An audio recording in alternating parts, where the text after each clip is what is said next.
तो बच्चों एक बार ब्रीफ रिकैप कर लेते हैं कि लास्ट क्लास में हम लोगों ने क्या क्या कंप्लीट कर लिया था and after that we will continue with our discussion. Okay, so in our last class we were talking about agricultural development. So बच्चों हम लोगों ने agricultural development में क्या पढ़ा था? We talked about this term that refers to the increase or improvement in the farm production in order to meet the requirements of increasing population. और हम लोगों ने different ways के बारे में बात किया था through which we can attain this aim of increasing the farm production or improving the farm production so that we can meet the requirements or the demands of increasing population that is happening all over the world. Right तो उसके बाद मैंने आपको ये भी बोला था that we are going to discuss about two case studies. एक केस स्टडी है हमारे कंट्री इंडिया का और एक केस स्टडी है यूएसए का. तो लास्ट सेशन में हमने पढ़ा था about a farm in India, right और इस केस स्टडी में we talked about a farmer whose name was Munna Lal. और मुन्ना लाल कहाँ रहता था बच्चों? तो मुन्ना लाल गाजीपुर डिस्ट्रिक्ट के एक स्मॉल विलेज में रहता था that is in Uttar Pradesh. Okay और हमने देखा था कि मुन्ना लाल के पास एक 1.5 हेक्टेयर का लैंड है. Okay that is a small holding land, right और उसमें वो क्या करता है? He is doing agriculture. Now he is a farmer and also he is a very small farmer. क्योंकि मैंने आपको ये भी बताया था कि अगर हम अपने कंट्री इंडिया की बात करें और अगर हम डिफरेंट विलेजेस की बात करते हैं तो विलेजेस में डिफरेंट टाइप्स ऑफ फार्मर्स होते हैं. कुछ फार्मर्स बहुत ही गरीब होते हैं जिनके पास अपना लैंड नहीं होता है और वो किसी दूसरे के लैंड पे काम करने जाते हैं. कुछ फार्मर्स ऐसे होते हैं बच्चों जिनके पास एक स्मॉल होल्डिंग ऑफ लैंड होता है जैसे मुन्ना लाल के पास है. और कुछ फार्मर्स ऐसे होते हैं जिनके पास बहुत बड़े बड़े लैंड्स होते हैं और जो गरीब फार्मर्स होते हैं वो वहां पर आकर काम करते हैं. ओके सो बेसिकली आप देखो कि अगर हम मुन्ना लाल की बात कर रहे हैं तो वो अपने लैंड पे बेसिकली 2 क्रॉप्स ग्रो करता है एक साल में. और वो 2 क्रॉप्स कौन कौन से हैं? व्हीट और rice and pulses. And also we talked about that कि किस तरीके से वो सीड्स लेता है एवरी ऑल्टरनेट ईयर, राइट और उसके अलावा उसके पास लाइफ स्टॉक भी है. लाइफ स्टॉक में उसके पास क्या क्या है? उसके पास 2 बफेलोज है and also he has few hens. और जो भी मिल्क प्रोड्यूस होता है वो क्या करता है? वो कोऑपरेटिव सेक्टर में जाके वो मिल्क को सेल करता है या बेचता है, राइट और उसके अलावा हमने क्या देखा था? We also talked about the measures और the advices that is given by the cooperative society to him because he is the member of the cooperative society, right तो ओवरऑल हमने एक इंपॉर्टेंट पॉइंट भी ये भी पढ़ा था बच्चों कि जो फार्मर्स होते हैं विलेजेस में उनके पास स्टोरेज फैसिलिटीज नहीं होते हैं. अब स्टोरेज फैसिलिटीज नहीं है तो ऑब्वियसली जो भी क्रॉप्स वो प्रोड्यूस कर रहे हैं उसको वो बहुत टाइम तक रख नहीं सकते हैं.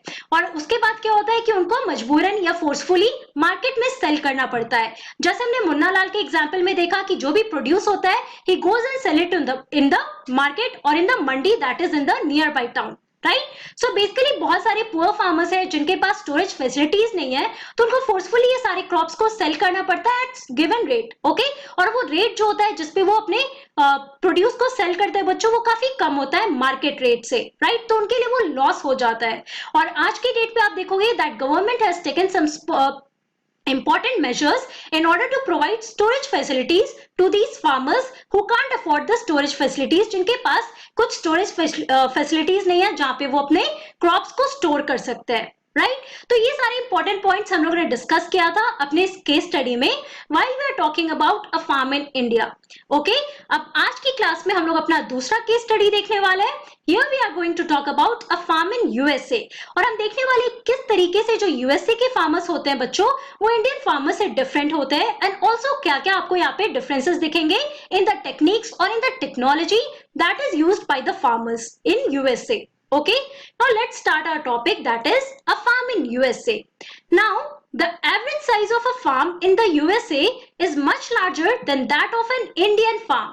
ओके तो अगर हम लोग अमेरिका की बात कर रहे हैं बच्चों तो यहाँ पे आप देखो कि जो एवरेज साइज होता है फार्म का वो इंडियन फार्म से बहुत ही बड़ा होता है. और यहाँ पे आप देखो कि टिपिकल फार्म साइज क्या है. So a typical farm size in the USA is about 250 hectares. अब यही अगर हम लोग अपने प्रीवियस सेशन में जाते हैं जहाँ पे हम लोग इंडियन फार्म की बात कर रहे थे तो वहां पे आपने क्या देखा दैट मुन्ना लाल के पास जो लैंड है that is of size 1.5 hectares. अगर हम लोग लार्ज फार्मर्स बिग फार्मर्स की भी बात कर रहे हैं तो उनके पास भी इतना बड़ा लैंड नहीं होता है. लेकिन यहाँ पर जब आप यूएसए की बात कर रहे हो तो यहाँ पे आप देखो कि टिपिकल फार्म साइज जो नॉर्मल फार्म साइज है यूएसए का that is about 250 hectares. Obviously बहुत ही लार्ज होल्डिंग है, राइट और ये भी मैंने आपको एग्रीकल्चरल डेवलपमेंट में पढ़ाया था कि जो लार्ज होल्डिंग्स होते हैं वहां पे कमर्शियल फार्मिंग या कमर्शियल एग्रीकल्चर होता है और वो आपको कहाँ मिलेगा? वो यूएसए में, यूरोप में और ऑस्ट्रेलिया के रीजन में मिलेगा, राइट तो यहाँ पे आप देख सकते हो कि जो फार्मर्स होते हैं वो ऑब्वियसली बहुत ही वेल्दी होते हैं और उनके पास बहुत नॉलेज होता है अबाउट डिफरेंट टेक्निक्स और डिफरेंट टेक्नोलॉजीज वो जो एग्रीकल्चर में यूज करते हैं. Now let's study here. The farmer generally resides in the farm.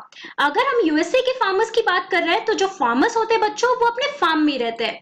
For example आप इस पिक्चर में देखो. Now this is a large holding in USA और यहाँ पे आप घर भी देख रहे हो है ना. तो लेट्स से अगर किसी फार्मर का फार्म है तो ऑब्वियसली वो यहाँ पे इस फार्म में भी रह रहे हैं है ना. लेकिन अगर हम लोग यहाँ पे बात करते हैं अपने प्रीवियस सेशन की जहां पे हम लोग ने पढ़ा था about a farm in India तो वहां पे हमने मुन्ना लाल की केस में क्या देखा था कि he is living in the main village. Okay और उस थोड़े आउटस्कर्ट्स में उसका एक छोटा सा लैंड है उसका स्मॉल होल्डिंग है. Right now some of the major crops grown are corn soybean wheat cotton and sugar beet. So basically आप देखो कि कुछ इंपॉर्टेंट क्रॉप्स जो यूएसए में ग्रो किए जाते हैं ये जो फार्मर्स अपने फार्म में ग्रो करते हैं वो कौन कौन से क्रॉप्स है. So the first one is corn, the second one is soybean, the third is wheat, fourth is cotton and fifth is sugar beet. तो ये सारे मेजर क्रॉप्स है बच्चों जो यूएसए में जनरली फार्मर्स ग्रो करते हैं अपने लार्ज होल्डिंग्स में. Okay Let's talk about here one example. जैसे हम लोग ने मुन्ना लाल के बारे में बात किया था why we are talking about an Indian farm. अब हम लोग यूएसए फार्म के बारे में पढ़ रहे हैं. So here is the example of Joe Horan who is a farmer in the Midwest USA in Iowa state. Now he owns about 300 hectares of land. अब यहाँ पे आप देखो कि जो होरन है बच्चों now he is a farmer who is living in Iowa state of USA. Right so basically इसके पास कितना लैंड है. इसके पास 300 हेक्टेयर्स ऑफ लैंड है and that is very large holding. Okay तो वहां पे हम लोगों ने देखा कि एक टिपिकल फार्म साइज क्या होता है यूएसए में 250 हेक्टेयर्स होता है. अब उससे आप देखो 50 हेक्टेयर ज्यादा है और जो हरन के पास ये पूरा एक बड़ा लार्ज होल्डिंग है. Now what he does on his land. So he grows corn on his field after making sure that soil and water resources meet the needs of this crop.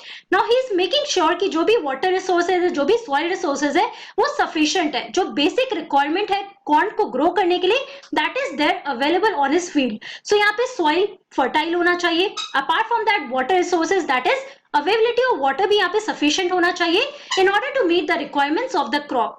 So basically इन सारी चीजों को assure करके आप देखो that a farmer in USA he is growing his crop in his large holding there. Okay now adequate measures are taken to control the pests that can damage the crop. अब आपको ये भी पता है कि हम लोगों ने केमिकल्स के बारे में बात किया था when we are talking about the inputs in the agricultural system.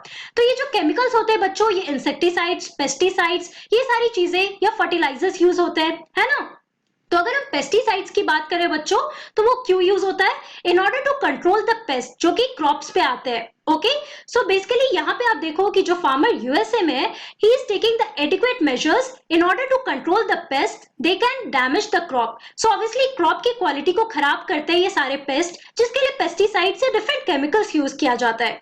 और इसके लिए जो हरन he is also taking adequate measures in order to control those pest. Okay तो यहाँ पे आप देखो कि इनके पास नॉलेज भी है कि इनको अपने फार्म में क्या क्या करना है. राइट और यही अगर हम लोग पुअर फार्मर्स की बात करते हैं हमारे कंट्री में तो उनके पास सफिशिएंट नॉलेज भी नहीं होता है. दो आज के डेट में government they are taking measures सफाइस मेजर्स ताकि जो भी पुअर फार्मर्स है उनको भी नॉलेज दिया जाए कि वो अपने लैंड पे किस तरीके से एग्रीकल्चरल एक्टिविटी को इम्प्रूव कर सकते हैं. ओके लेकिन अगर हम यूएसए की बात करें तो यहाँ पे फार्मर्स के पास उतना एडिक्वेट नॉलेज ऑलरेडी होता है. Right From time to time, he sends the soil samples to a soil testing laboratory to check whether the nutrients are sufficient or not. इसके अलावा आप देखो कौन कौन से measures ले रहे हैं यहाँ के farmers. तो basically he sends, अगर हम जो हरन की बात करते हैं, so ये क्या कर रहा है? He sends the soil samples. तो जो भी soil है जिसपे वो crops grow कर रहा है, तो samples को वो laboratory में set करता है in order to check that the nutrients they are sufficient or not. अगर soil को की fertility को increase करने के लिए जो भी न्यूट्रिएंट्स वो यूटिलाइज कर रहा है या यूज कर रहा है सो बेसिकली वो सही है या नहीं सही है उसके लिए वो क्या करता है वो सॉइल के सैंपल को लेकर वो लैबोरेटरी में देता है so that he can understand what all are required for his in order to increase the fertility of soil here. Right तो ये अगर हम इंडिया की बात करते हैं तो आज के डेट में आप देखोगे government they have been taking measures on it. लेकिन अगर हम पुराने टाइम की बात करें बच्चों तो ये आज के डेट की भी बात करें तो बहुत सारे ऐसे पुअर फार्मर्स हैं जिनको इन सारी चीजों के बारे में अभी भी नॉलेज नहीं है. ओके यहाँ पे आप देख सकते हो this is the picture where the people they are testing the soil, they are testing the crops and also they are taking the soil samples here. Now he uses tractors, seed drills, leveler, combined harvester and thresher to perform various agricultural operations. अगर हम large holding lands की बात करें बच्चों, तो यहाँ पे again हम लोगों ने क्या पढ़ा था? We talked about the high level of technologies that are used. और अगर हम मशीनरीज की बात करते हैं तो यूएसए, यूरोप, ऑस्ट्रेलिया, ये जितने भी बड़े बड़े रीजन है बच्चों, जहाँ पे बड़े बड़े लार्ज फार्म्स होते हैं, तो यहाँ पे आप देखोगे जो मशीनरीज होते हैं वो बहुत बड़े बड़े होते हैं. ओके, फॉर एग्जाम्पल आप इस पिक्चर में देख सकते हो, दिस इज कंबाइंड हार्वेस्टर. तो यहाँ पे आप देखो कि जो हरेन की अगर हम बात कर रहे हैं, who is a farmer in USA, so he is using tractors. Apart from that he is also using seed drill, and apart from that he is also using leveller, and then he is using combined harvester. So basically आप देख सकते हो कि different machines use किए जा रहे हैं, और यहाँ पे आप देखो कि this is done for irrigation purposes. So obviously he is doing his best in order to improve this irrigation ways here. Right. So basically इस पूरे केस स्टडी में हम क्या समझते हैं कि एक फार्मर जो यूएसए में, he is well known about the facts कि क्या क्या वो अपने सॉइल, जो भी उनका लार्ज फार्म है बच्चों, वहां पे अपने सॉइल में सॉइल की फर्टिलिटी को इंक्रीज करने के लिए कौन कौन से अच्छे न्यूट्रिएंट्स यूज कर सकते हैं. अपार्ट फ्रॉम दैट कौन कौन से क्रॉप्स उन्हें ग्रो करना है, ऑल्सो कौन कौन से मशीन्स उनको यूज करने हैं अपने लैंड पे. सो इनके बारे में इनको अच्छी जानकारी रहती है. लेकिन वही अगर हम इंडिया की बात करते हैं तो यहाँ पे जो फार्मर्स होते हैं उनके पास ये सारी चीजें नहीं होती है. राइट. उनके पास ये हाई लेवल ऑफ टेक्नोलॉजी का नॉलेज नहीं है, प्लस उनके पास उतने पैसे नहीं होते हैं कि वो लोग अपने लिए ट्रैक्टर्स खरीद सके. राइट. सो अगर हम मुन्ना लाल की बात करते हैं तो हमने मुन्ना लाल के केस में क्या देखा था, सिंस उसके पास बहुत ज्यादा पैसे नहीं है तो ट्रैक्टर उसे रेंट पे लेना पड़ता है, जिसके लिए उसे पैसे पे करने पड़ते हैं इंस्टॉलमेंट में. राइट. सो बेसिकली आप देखो कि ये सारे बेसिक डिफरेंस है while we are talking about the two case study here. Right. तो बच्चों आज की क्लास में हम लोगों ने क्या पढ़ा? In today's class we discussed about the case study of a farm in USA. Right. तो जितने भी इंपॉर्टेंट पॉइंट्स हैं वो हमने यहाँ पे डिटेल में डिस्कस किया है, एंड ऑल्सो मैंने आपको बेसिक डिफरेंस भी बताया of the farm in India and also farm in USA की क्या क्या बेसिक डिफरेंस है in the lifestyle of the farmers और the work that they are doing in the farm, in the small farm और the large farm here. Okay. So बच्चों हमारा जो ये चैप्टर है दैट इज एग्रीकल्चर, ये अब कंप्लीट हो चुका है. एग्रीकल्चर चैप्टर में हमने एग्रीकल्चर का मतलब समझा, उसके अलावा मैंने आपको डिफरेंट टाइप्स ऑफ कल्टीवेशन के बारे में बताया, जिसमें हम लोगों ने sericulture, pisciculture, horticulture and viticulture के बारे में बात किया. Then we discussed about the types of agriculture. In that we discussed subsistence farming, and then we discussed about the commercial farming and the parts of subsistence and commercial farming. Right? Then we talked about the major crops that are grown all over the world. और इन major crops में आपको याद रखना होगा कि कौन कौन से important crops है. For example, rice, wheat, millets, maize, cotton. तो ये जितने भी क्रॉप्स है बच्चों, इसके बारे में भी हम लोगों ने डिस्कस किया है. Then we talked about agricultural development. Okay. Now what are the measures that one should take in order to improve the farm production so that they can meet the demands of increasing population? और इसमें हम लोगों ने ये दो case study किया था about a farm in India and also a farm in USA, और इनमें क्या stark differences है इसके बारे में भी मैंने आपको बताया था. ओके. तो ये चैप्टर हमने कंप्लीट कर लिया है. Please go through your NCERT book. जितने भी इंपॉर्टेंट पॉइंट्स आपके बुक में दिए मैंने कवर किया है इस पूरे वीडियो सेशंस पे, तो आप इसको भी देखो और बुक में भी अच्छे से पढ़ो, सो दैट आपका पूरा ये कॉन्सेप्ट क्लियर हो जाए. Okay. So that's all for today. Thank you very much. Have a nice day.